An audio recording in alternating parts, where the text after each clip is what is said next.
Les gènes liés. 1. Thomas Morgan et les recombinaisons génétiques. Imagine, on est au début du XXe siècle. Tu travailles dans un laboratoire à New York pour l'université de Columbia. Et tu t'appelles Thomas Morgan. Thomas Morgan? Dr. Mo? Dr. T? Mr. T? Je sais pas, c'est toi qui choisis. Tu choisis comment tu veux qu'on t'appelle, mais en tout cas, ce qui t'excite évidemment, c'est la génétique. On vient de redécouvrir les lois de Mendel, et c'est fascinant de reproduire toutes les expériences de croisement. Toi, ce que tu aimes vraiment, c'est étudier les croisements des petites mouchettes qu'on appelle les drosophiles. Elles sont plus petites en vrai. Tu les connais, hein, c'est les mouches que tu vas retrouver en abondance en été qui s'excitent autour des paniers de fruits dans ta cuisine ou autour de ton compost. Elles sont super à étudier en génétique. Elles sont belles, même si ça c'est une question de goût. Elles ne sont pas très exigeantes en nourriture. Elles se reproduisent très rapidement et très abondamment, et elles ont des caractéristiques qualitatives assez simples à étudier, comme la couleur de leurs yeux ou la forme de leurs ailes. Avec tes copains de recherche, vous allez donc étudier la reproduction des drosophiles dans votre labo, que vous allez rebaptiser la Fly Room. À nouveau, bravo, tu as le don pour choisir des noms stylés. Et dans cette Fly Room, tu vas faire une découverte surprenante dans le cas des déhybridismes. Souviens-toi, Mendel, il avait découvert que la transmission d'un caractère n'influençait pas la transmission d'un autre caractère. Comme la couleur des pois, qui pouvait être jaune ou vert, n'allait pas influencer leur texture, qui pouvait être ronde ou ridée.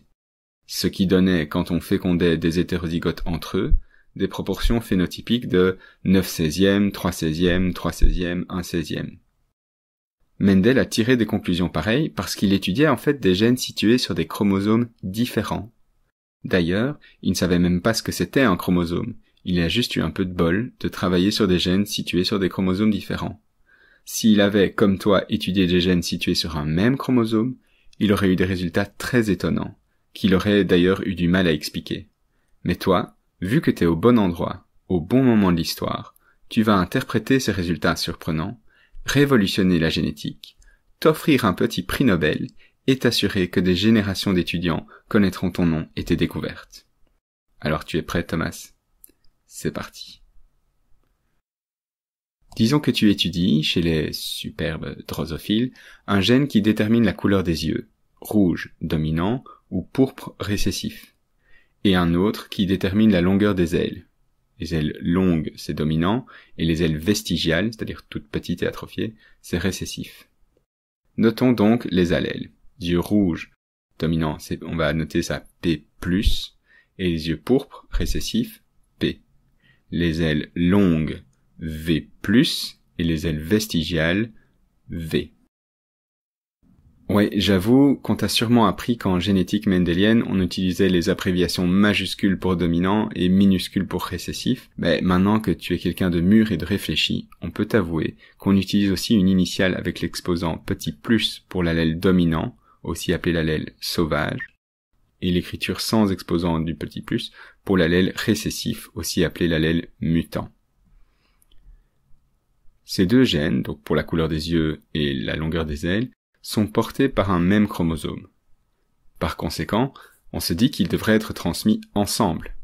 Donc si on croise deux parents de lignée pure, un dominant pour les deux gènes et l'autre récessif pour les deux gènes, ces parents ont donc comme génotype, le parent 1, P1, qui porte les deux allèles dominants sur chaque chromosome, il a le génotype P plus V plus, P plus V plus, et P2, le parent 2, qui porte les deux allèles récessifs sur chaque chromosome, il porte donc PV, PV. Dans ces cas étudiés, par souci de clarté, on peut même souligner d'un même trait les allèles situés sur un même chromosome, comme ceci. Les descendants en F1 de ce croisement auront donc tous comme génotype, ils ont reçu un chromosome d'un parent et l'autre chromosome de l'autre parent. Ils ont donc reçu un chromosome P plus V plus de la part du parent 1 et un chromosome PV de la part du parent 2. Ils sont donc P plus V plus, PV. Jusqu'ici, tout est prévisible. Maintenant, si on prend ces individus de la F1 et qu'on les croise avec des homozygotes récessifs PV, PV, on s'attendrait à obtenir les cas suivants. Faisons notre petite grille de Punnett.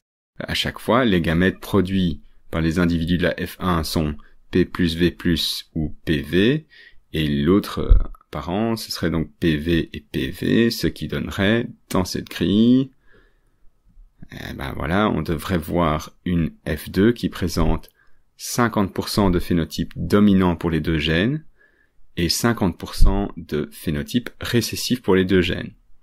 Cependant, toi, Dr. T, tu observes 4 groupes de descendants aux proportions différentes.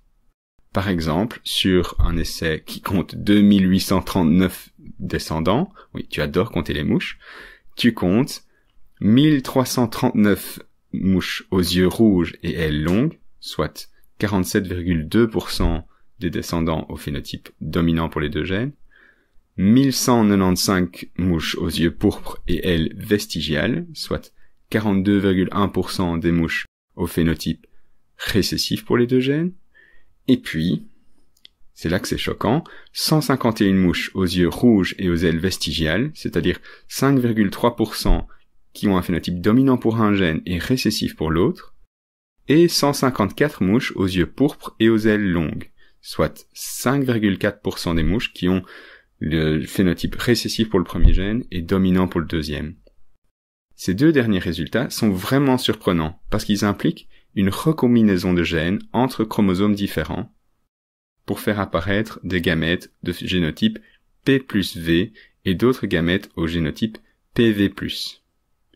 Tu en conclus donc, conclus, que ces recombinaisons ont dû avoir lieu à la formation des gamètes lors de la méiose. Mais oui, bravo, repense-y, lors de la prophase 1, il y a eu des crossing over entre les chromosomes homologues. Si un chromosome, qui est fait donc de 2 chromatides identiques, je le rappelle, était P plus V plus comme ceci, et l'autre était PV comme ça, dans certains cas, ils ont pu s'entremêler lors de la prophase 1, et des bras de chromosomes ont pu se casser et se recoller chez l'autre. À la fin de la méiose, au lieu de faire uniquement des gamètes qui étaient P plus V plus ou alors PV, tu vas te retrouver avec une certaine proportion de gamètes au génotype P plus V et d'autres PV+. Ce sont ces nouveaux gamètes issus de recombinaisons qui vont donner des descendants avec ces nouveaux phénotypes. Dans ce cas-ci, les deux groupes représentant chacun environ 5% de la descendance sont ceux dont le génotype résulte de recombinaisons lors des crossing-over en prophase 1 de la méiose. Et là, avoue, t'es quand même content. On a réussi à expliquer. Allez, au prochain épisode, on pousse le raisonnement un cran plus loin.